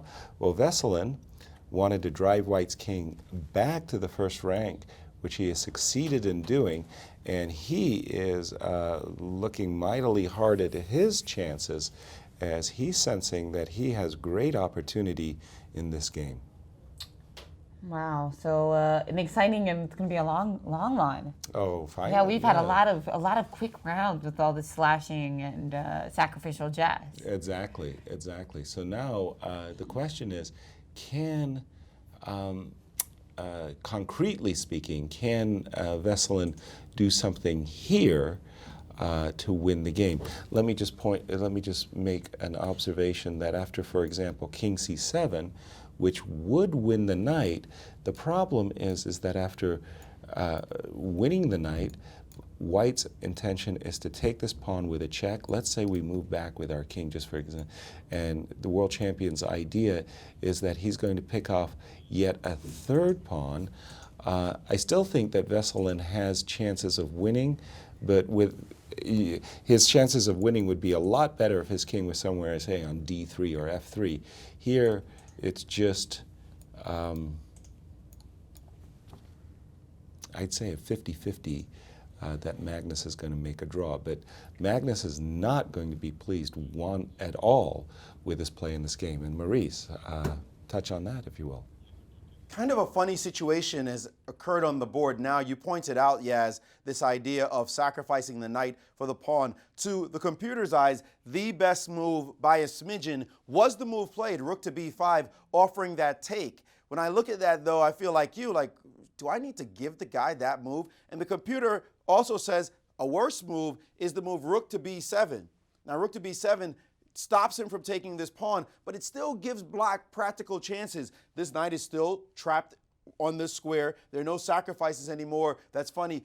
White's going to have to somehow bring his rook into the game, but he has to wait until this king moves, because if you play rook here too soon, you have to watch out for the possibility of king c7. Although right now he does have this timing-wise just barely working out for White. The tactics seem to work, still black for choice. So here, if White does not have that move and White makes a simple king move, then suddenly king d5, and it's Black who's thinking about bringing his king to a more aggressive post, then bringing his rook down. And here, White has to be careful, move his rook away from this pawn, let's say with a move like rook here. And now Black, no longer having to worry about this, can start to eyeball this pawn or go for checks and be aggressive with his pieces. So from a practical viewpoint, it might have been better to just guard the pawn, but Topalov is thinking very concretely. Maybe he realizes going a piece up in that line with rook to b5 should win for him in the long run, and if White wants to do that, then fine with him. He'll work it out later. He still has this pawn. Remember, even if he loses these two, this will be his trump to try to queen. So a dynamic moment, interesting moment where a computer might see a best move, but for a human, there might have been something else. But it turns out this human agreed with the computer, and he played a rook to b5. Guys? Nice. So Magnus struggling.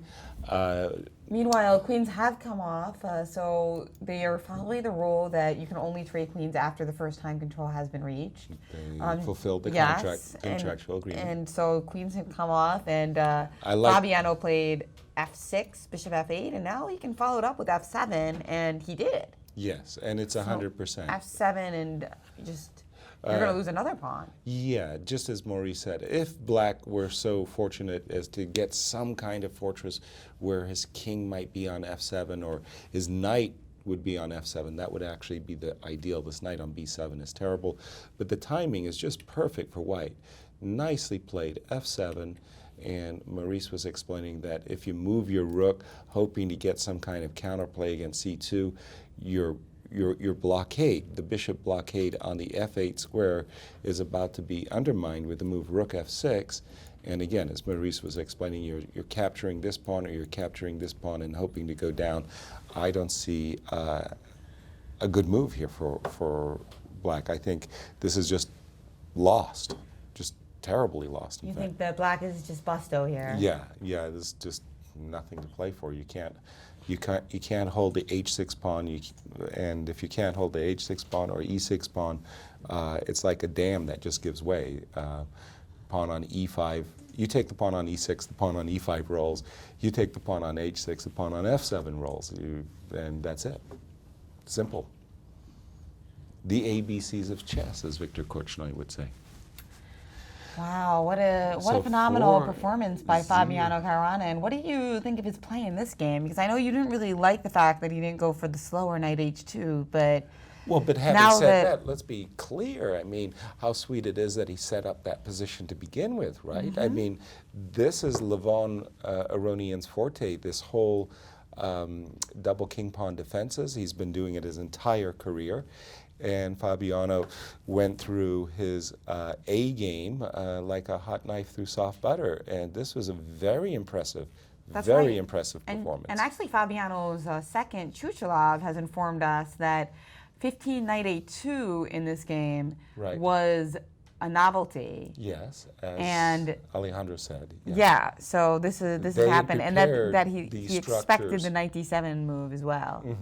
Yeah, well, fabulous preparation, but also great understanding, because he played very, very, very nice game. And again, well, we can double guess a speculative approach to the position, but the reality was he built up that opportunity, and it worked out very, very nicely when Levon made an error or two. Now, Levon has not given up thrown in the towel quite yet. He actually did just play the move rook to e7, but it looks like rook f6 should be possible there as well. Maurice, how long do you think this one's going to go? Well, this one's all over but the crying, no question about that. But I have to say, what I'm really impressed by with Caruana is that you're seeing a player grow before our very eyes. You might want to pin him down as a positional player. You might say he's solid.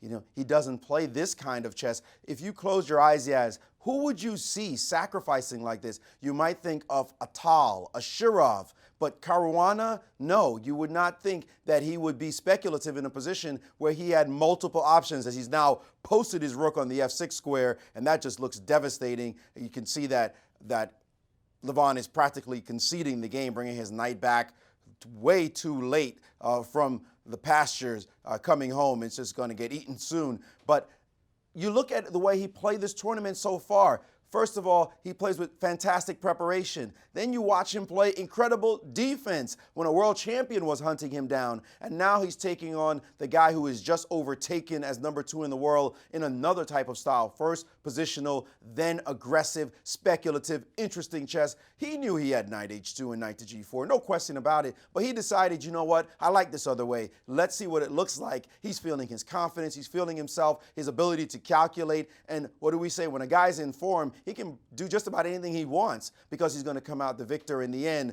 And it looks as though luck is going to the strong, or maybe it's just strong moves coming to the strong.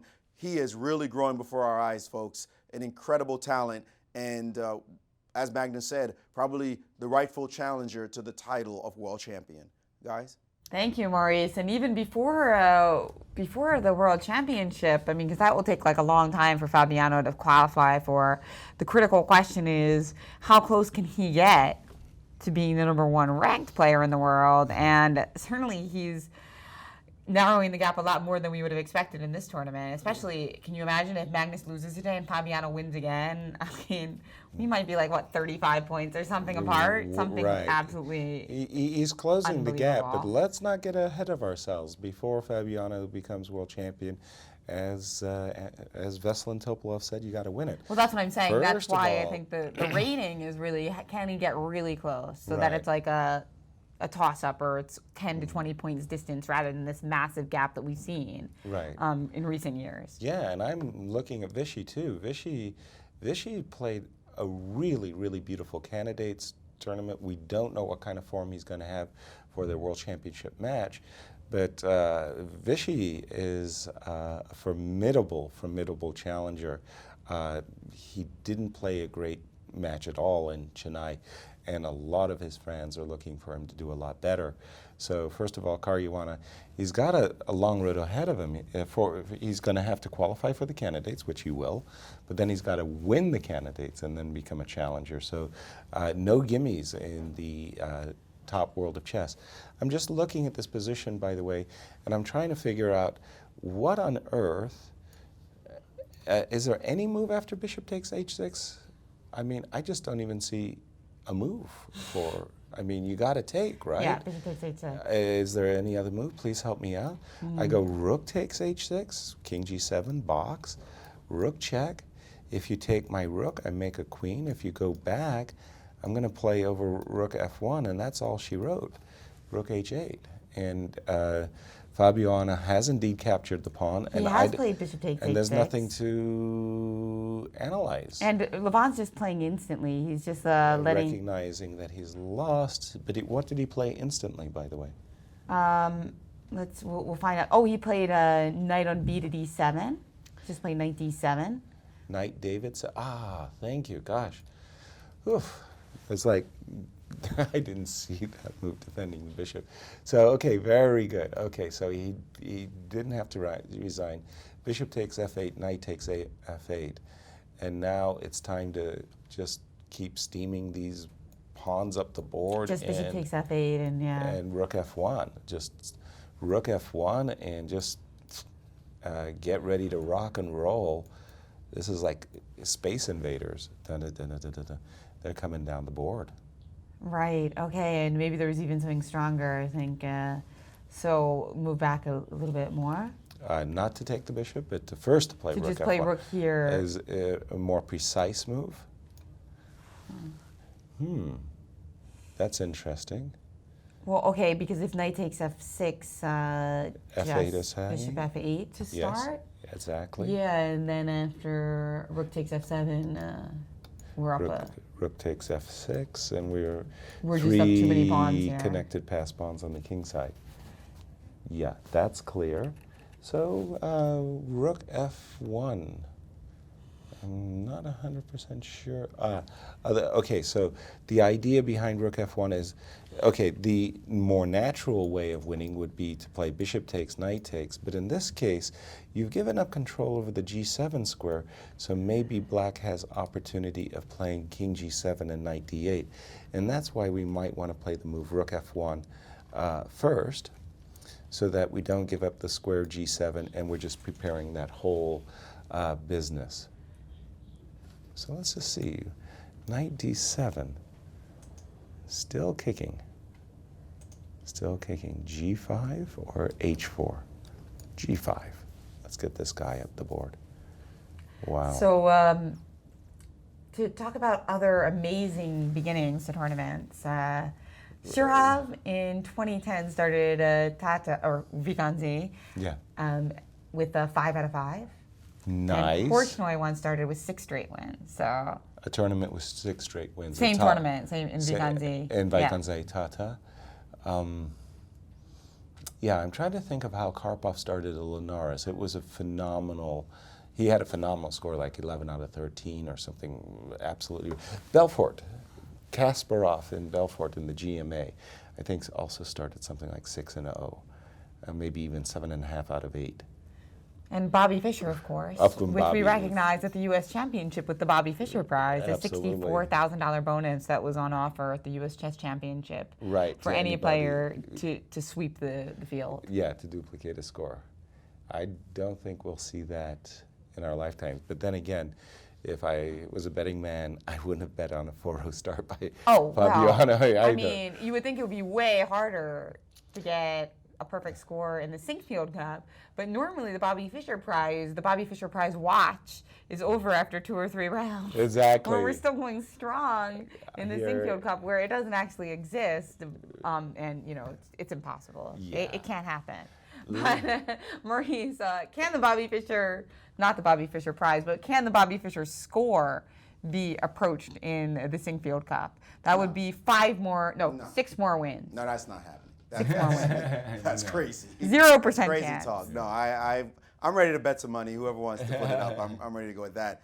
Not But even in the parallel universe. this is very important in the development in the Topolov game. It looks as though Magnus Carlsen has been able to keep the advantage within bounds, and Topolov with a smidgen of an edge still, but it looks to me like not enough to win the game. We have this on the board right now. This looks pretty equal. The king position, though, is the thing in endgames, and this knight is not that great. So black might be claiming something, but to me, this looks like a draw. And if that happens and Caruana wins that, it looks virtually 100% right now, unless he has a heart attack somehow at 23, he will have 4 points. It's important to note the rest of the standings. Vachier Lagrave will be sitting at 2 points, and everybody else under 50%?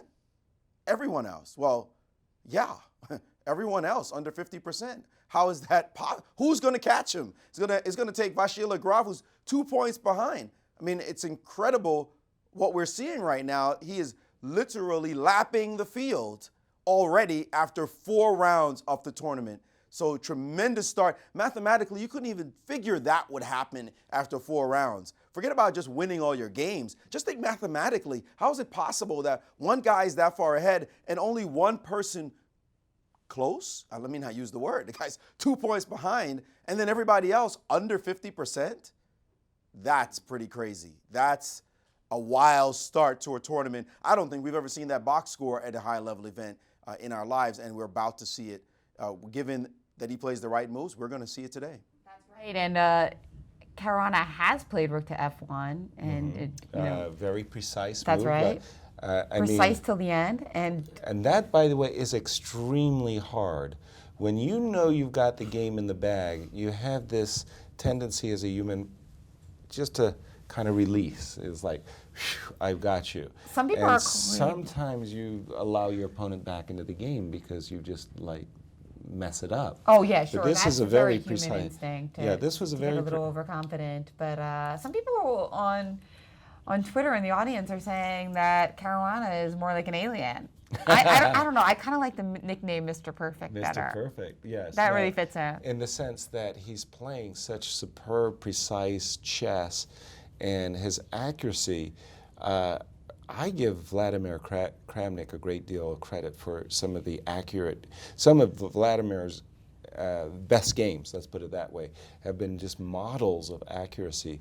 But Fabiano is making Kramnik-esque play here, and it's just been superb. It's just been wild. It's ridiculous. Yeah, ridiculous, as Jan Gustafsson said. And I really like how those knights are kind of checkmated. So after takes on b4, which happened, yes. Caruana just calmly responding with takes in b4. And it's nice to see how, even though they got out of the rim of the board, b7 and d7, such ugly squares, right? Right. Nowhere to go. Okay, if we were really, really, really big fans of Levon, which we are. Let's imagine, how could he possibly hang on? Should he try the move knight d8 here, hoping to one day win this pawn on f7? Give us your take, Jen. Well, would you go g5? Yeah, we can just start marching with g5. We can also...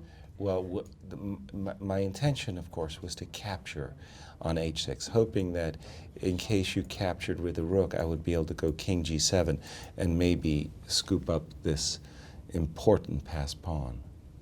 Right, okay. So back up, we could play bishop g5 instead. I like that move, by the way, bishop g5 instead. It's sort of like, okay, black, what are you doing? And by the way, may I introduce the move rook g6 into the position, and these pieces are about to get skewered on this diagonal. It's a nice move, bishop g5, Jen. So b4, so right now we've got a takes b4, and... trying the move knight d8, and then another very precise move by Fabiano, not to play g5 and expect the pawns to come marching in, but rather bishop g5. I like that. Great move. Nice. And now rook g6 is is great. That's a fabulous finish. So Levon Aronian still suffering at the board, trying to figure out if there's any way to prolong the struggle. Exactly. And meanwhile, Topalov Carlsen. Yes, how are we doing in the World Champions game? That night ending. Looks like it's steered towards a draw after Topalov had some earlier chances. Right. I think Magnus can now safely run over here, maybe even to the king side with his knight, and 3 versus 3 draw, simply.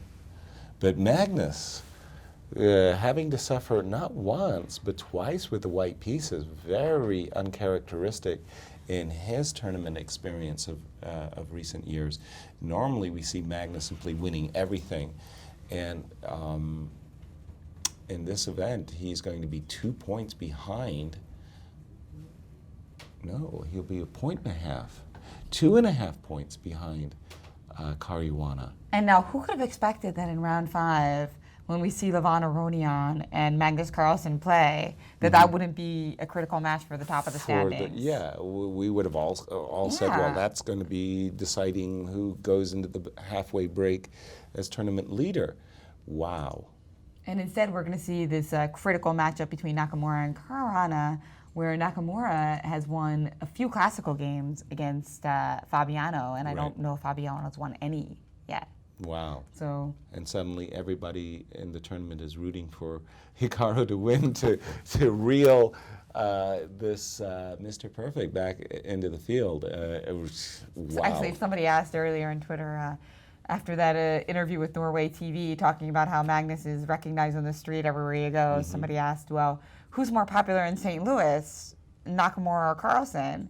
And somebody responded, oh, the reporter for Norway TV. Yeah. Well, of course, that's actually a good question. Obviously, I think when Nakamura is known in this club, but on the other hand, in the Sinquefield Cup, a lot of people are coming into town to see all these great players from all over the world and the city, and being world champion. I would have to go with the world champion. Yeah. Just first of all, because 8-year-olds love him, and secondly, he is so internationally recognized. In his name, he's done fundraisings, and he's Mr. Bill Gates. He played with Bill Gates. That's right. That was a cool game. And that went viral on the internet. No, it wasn't. He made it in like in 13. No, I know. But he made a speculative sacrifice. There you go. Analyzing blitz games is really good for your chess, like 1-minute games especially. Right. So I think it was a rather like a 5 to 30-second game or something, and so Magnus sacrificed a piece really early to try to induce Bill Gates to get checkmated, and Bill Gates went for it. So he's kind of transcended the sport a bit in the sense that in a Gary Kasparov style, right? Outside of the world of chess, not just within our world, but he's recognized by people who may not necessarily. And he's gotten up. He looks relaxed. He's ready to analyze his main rival for the world rankings. The world rankings, we've got Fabiano Caruana narrating, and thoughts on how this game might finish up, Maurice. A very funny line for us to look at, guys. Take a look at this.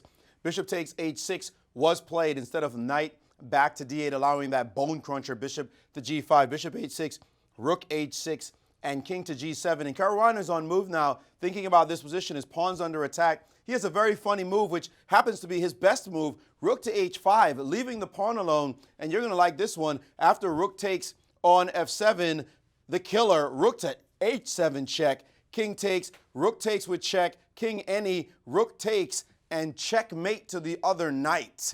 Great finish. I don't think Levon's going to touch that pawn. When we go back, we see rook to h5 saying, don't dare touch my pawn. And now the threat is rook g5, chasing the king away and then penetrating down to the g8 square. This one is very close to over. It's been for a while, but it's looking like final now. Guys? It's been pretty instructive to follow this technique, right? I really like that variation. Exactly. That's a very sweet one. You first play rook h5, and then you make rook h7 check. So rook h5 is a very easy move, actually. Of all of the moves in the game that Caruana has played, many of which were quite difficult and maybe double-edged. This one is easy. Rook h5, because then, as because Maurice your says, rook's in take, your opponent wants to capture your rook. and you want to play rook g5 check so you can drive away the king and motor with your f-pawn. Those pawns 3 squares in front of the knight, you know, that does a good job of keeping it boxed in.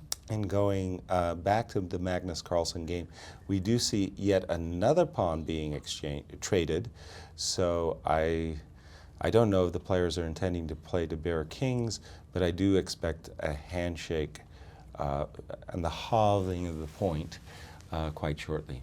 That's right, they do seem like they're determined. And that's exciting because even if in this game it's going to be a draw, a lot of times there are positions that ever since the introduction of those 30 or 40 move draw rules, people thought was totally trivial, and now they're being played out and the result is in question. Right, exactly. So it's good to always err on the side of, you know, assuming maybe it's not a draw.